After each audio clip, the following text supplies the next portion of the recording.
So, maya-maya,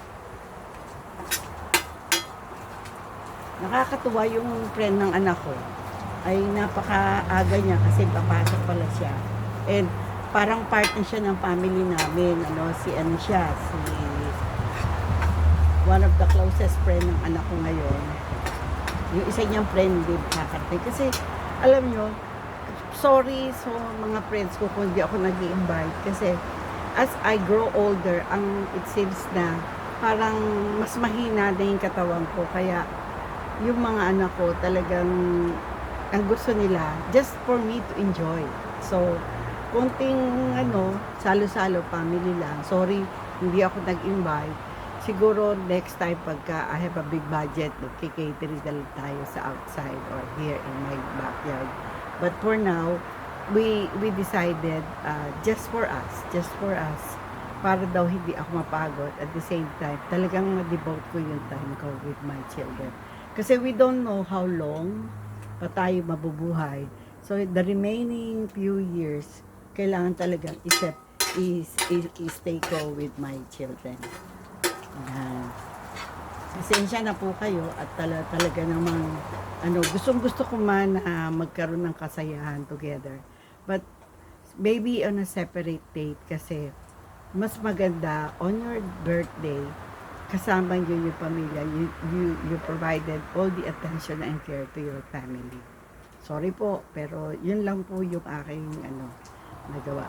And I have to thank the Lord kasi 72nd birthday ko na, pero I was able to walk, I was able to learn piano a little bit, to play the piano. I start po ako noong July 17th.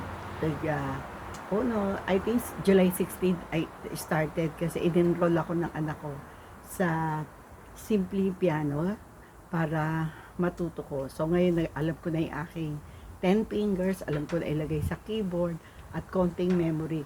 Siguro test of memory din yun. So yun yung mga nag-i-start kong gawin ay yung sa journey ko sa ngayon. And meron pa akong isa, dahil nga yung newfound friend ko, binigyan ako ng maraming halaman. Yung mga plant na medyo exotic. So, I just wanted to thank him. Kasi, parang kinonsider niya akong nanay dito sa Canada. No, isa lang naman yung anak kong lalaki, isa lang din yung apo kong lalaki. Siguro madagdagan ako ng isa pang anak na lalaki. Ay happy na rin ako. So, isa pang nakita kong blessing for today ay gumaling na yung kamay ng husband ko. Although meron siyang a little bit pain, yung sa heart enlargement, hindi na yun, okay na yun. It's just maintenance. No? And another thing, yung aking tatlong apo, okay naman sila, except for allergies, which is kasama yun sa mga minana nila sa DNA nila from the father side. But overall, simpleng buhay dito sa Canada, simpleng celebration, pero very meaningful. As I grow older, nakita ko, medyo mellow na ako, medyo I would prepare to stay home, doon yung bang laging medyo gusto mo ngayon yung maging alone, tapos nag-i-enjoy ka talaga yung tinitignan mo yung small growth ng plants mo, yung mga hindi mo nabigyan ng attention o nabibigyan mo ng attention ngayon. Yun na isa sa maganda sa retirement process na dati pag birthday ko, niisip ko yung nasa office ako, papasok ako, pero ngayon nga talagang I really enjoy my retirement. Kahit na napapagod ako sa apo ko, pero yung joy na binibigay nila sa akin, immeasurable. No? Hindi siya pwedeng bayaran. Hindi siya pwedeng tawag dito ay i-replace ng kahit anuman. So, yun na yun. At sa lahat ng mga classmate ko from the Philippines na bumati sa akin, si Marian Olan, si Den Paraiso, na nasa Regina, Saskatchewan, at yung mga si Disha, maraming Sorry po kung hindi ko kayo na-mention, pero maraming salamat po na naalala nyo. Kasi iba yung naalala ka kahit sandali, no, ng mga kaibigan mo at mga anak mo. Ang pinaka masaya, lahat ng anak ko, hindi sila nakalimot sa birthday naming mag-asawa. They always have something special for us.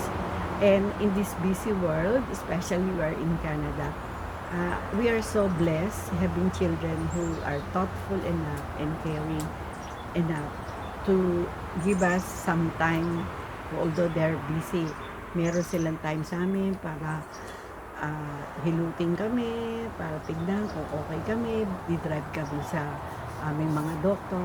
Talagang yun ang nakita kong kung ano yung mo, itinanim mo, ngayon nire-reap na namin mag-asawa. Although sometimes may mga small irritation from among us kung hindi kami magkasundo. But mas marami yung nag-i-enjoy kami kesa yung nagkakaroon kami ng rump and scrap. So, yung palang kaibigan ko at kumare si Conchita Laceda, alam ko lagi siyang nakasubaybay, lagi kaming nakakonect. Si Nancy Bolbano, isa yan sa mga parang kapatid ko na more than my real brothers and sister, yung mga gano'n. Yan si Josie, yan yung si Letty, mga nakakatuwa, may mga nagmamahal sa'yo other than your blood relation. So, maraming salamat Lord for everything. Nakasimba na kami ng asawa ko. Yung iba kong anak nasa work, sabi ko wag nila kalilimutan kahit kung di sila personally joining the mass or attending the mass, kailangan meron silang TB mass kasi Sunday is very important day for us Catholic, and we give praise and thank God for all the blessing that God has provided us throughout the year, especially as we grow older, kaming mag-asawa, we have lesser stress. Financially, I know, hindi mo na iniisip yon kasi nga, may mga anak ka na a little bit nagpo-provide at binigyan ka ng shelter, okay na yun. Kasi pagka matanda ka na rin, lesser na rin yung need mo no? Ang gusto mo lang together with the family. So, yun lang. Maraming salamat sa inyo sa patuloy yung to-review ng aking vlog. And later on, if I still have time, papakita ko sa inyo yung aking previous product for the day. Bye for now. I will bukas again from Langley, BC. Thank you and shout out to all my viewers and friends. May God bless us, and sana magsama pa tayo ng mas matagal para mas marami pa akong ikukwento sa iyo as retirees in Canada. Thank you so much. Bye for now.